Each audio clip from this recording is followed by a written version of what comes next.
Hello students, मैं अंकुश गुप्ता बेटा आपका हार्दिक स्वागत करता हूं। बेटा हमारा जो चैप्टर नंबर 14 जो चल रहा है उसके बारे में हमने पढ़ा था टाइप्स ऑफ बैंक्स। अभी हमारा जो चल रहा था कि पब्लिक सेक्टर बैंक और प्राइवेट सेक्टर बैंक के बारे में हमने पढ़ा था। पब्लिक सेक्टर बैंक कौन से होते हैं, प्राइवेट सेक्टर बैंक कौन से होते हैं। उसके बाद हमने इंडस्ट्रीज बैंक के बारे में पढ़ा था, नेशनल लेवल और स्टेट लेवल बैंक के बारे में। ठीक है, अब जो तीसरा जो टाइप था हमारा वो है agriculture bank.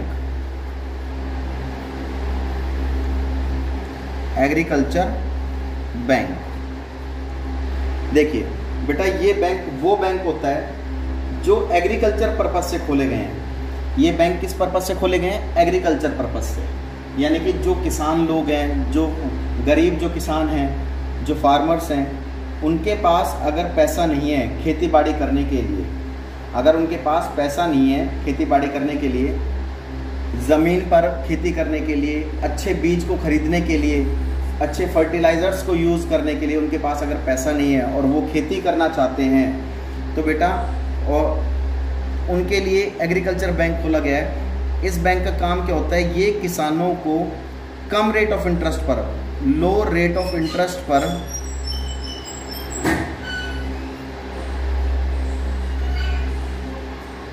Low rate of interest पर ये उनको लोन प्रोवाइड करते हैं।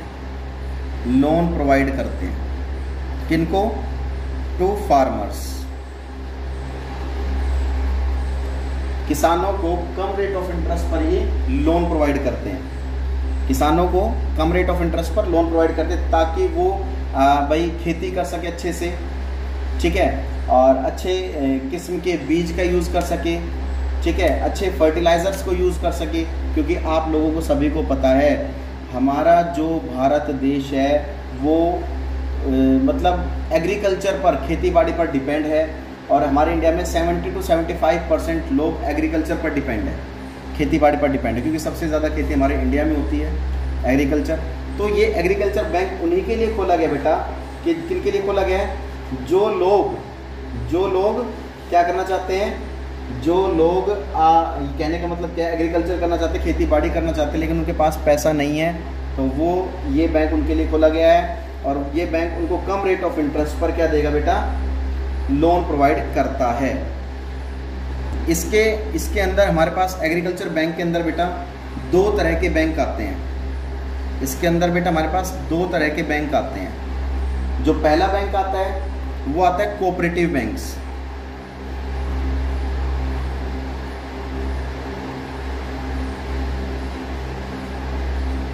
सेकंड जो बैंक आता है बेटा वो आता है लैंड डेवलपमेंट बैंक।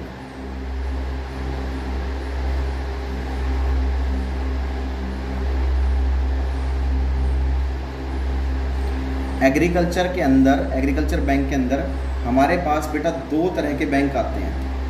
पहला कौन सा बैंक आ गया? Cooperative bank. सेकंड आ गया लैंड डेवलपमेंट बैंक। दोनों तरह के। दोनों बैंक को देखो काम क्या होता है। अब इन दोनों बैंकों का काम क्या है वो मैं आपको बता देता हूँ। ये क्या करते हैं? कोऑपरेटिव जो बैंक होते हैं वो ये बैंक क्या करते हैं? ये बैंक शॉर्ट टर्म के लिए, छोटे टाइम पीरियड के लिए एग्रीकल्चर सेक्टर्स को लोन प्रोवाइड करते हैं। कोऑपरेटिव बैंक का काम क्या होता है? ये शॉर्ट टर्म के लिए लोन प्रोवाइड करते हैं। किसको? To agriculture sector.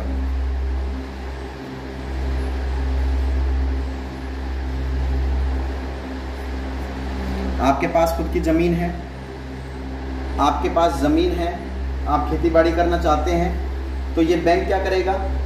ये बैंक आपको कम रेट ऑफ इंटरेस्ट पर लोन प्रोवाइड कराता है एक शॉर्ट टर्म पीरियड के लिए। शॉर्ट टर्म पीरियड का मतलब क्या होता है? जिसके टाइम पीरियड 1 साल का होता है। शॉर्ट टर्म पीरियड का मतलब ही क्या होता है? जिसका टाइम पीरियड 1 साल का होता है, ठीक है। अब लैंड डेवलपमेंट बैंक का काम क्या होता है बेटा? आपके पास लैंड है, ये इस बैंक का काम क्या है? आप अपनी जमीन को डेवलप करना चाहते हैं, ठीक है। ये आपको लॉन्ग टर्म के लिए लोन प्रोवाइड करता है। जिसका टाइम पीरियड कितना होता है, मोर देन 1 ईयर का। शॉर्ट टर्म का क्या होता है बेटा, 1 ईयर का होता है। लॉन्ग टर्म का बेटा मोर देन 1 ईयर का होता है। यानी कि आपके पास ज़मीन है, आप उसको डेवलप करना चाहते हैं और ख़रीदना चाहते हैं, ठीक है, जिस पर खेती बाड़ी अच्छे से की जा सके, ठीक है। तो इस बैंक का काम क्या होता है, ये आपको लंबे समय के लिए लोन प्रोवाइड करता है एक कम से कम रेट ऑफ इंटरेस्ट पर, ठीक है, ताकि जिस पर आप अच्छे से अपनी खेती कर सकें, ठीक है, और मतलब उसमें अच्छे फर्टिलाइजर्स यूज़ कर सकें, आप ट्रैक्टर परचेज कर सकते हैं, आप लैंड को इम्प्रूव कर सकते हैं, और जो आपका पुराना कोई कर्जा है, जो पुराने डेब्ट्स हैं आपके, कर्जा ले रखा है, वो भी आप इससे चुका सकते हैं। तो ये बेटा हमारे पास एग्रीकल्चर लैंड था, ठीक है। जो नेक्स्ट 4th बैंक आता है वो आता है बेटा रीजनल रूरल बैंक।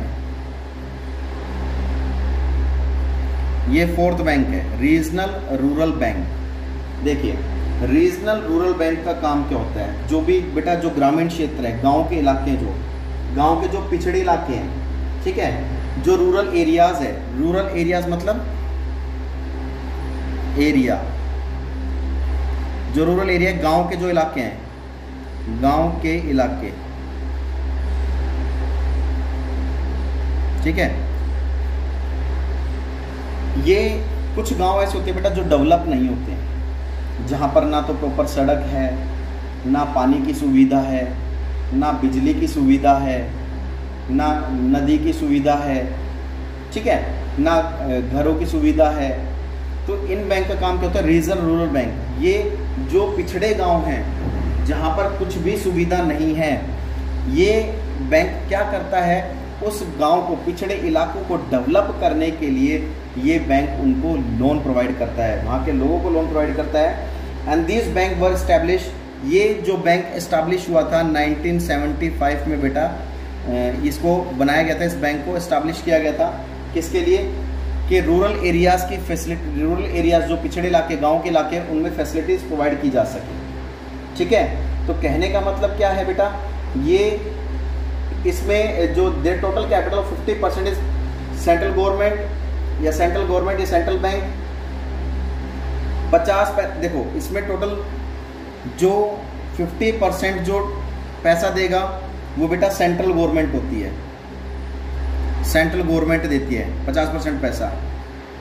35% बेटा ये कौन पैसा देगा, कमर्शियल बैंक,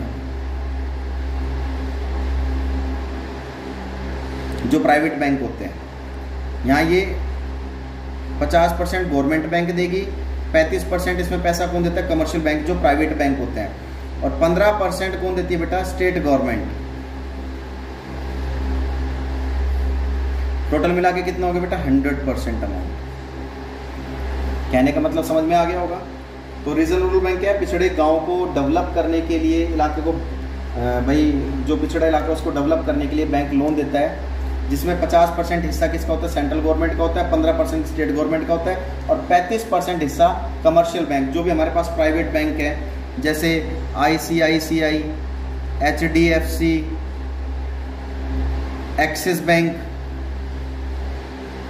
मतलब जो भी प्राइवेट बैंक्स हैं वो कमर्शियल बैंक की कैटेगरी में आते हैं, जो 35% लोन देते हैं। तो बेटा आज के लिए बस आपको इतना ही पढ़ना है, और इसके नोट्स मैं आपको कल दूंगा, रिटर्न वर्क में कल दूंगा। तब तक के लिए आप इनको पढ़िए, अच्छे से समझिए। तब तक के लिए बेटा जय हिंद, जय भारत, धन्यवाद।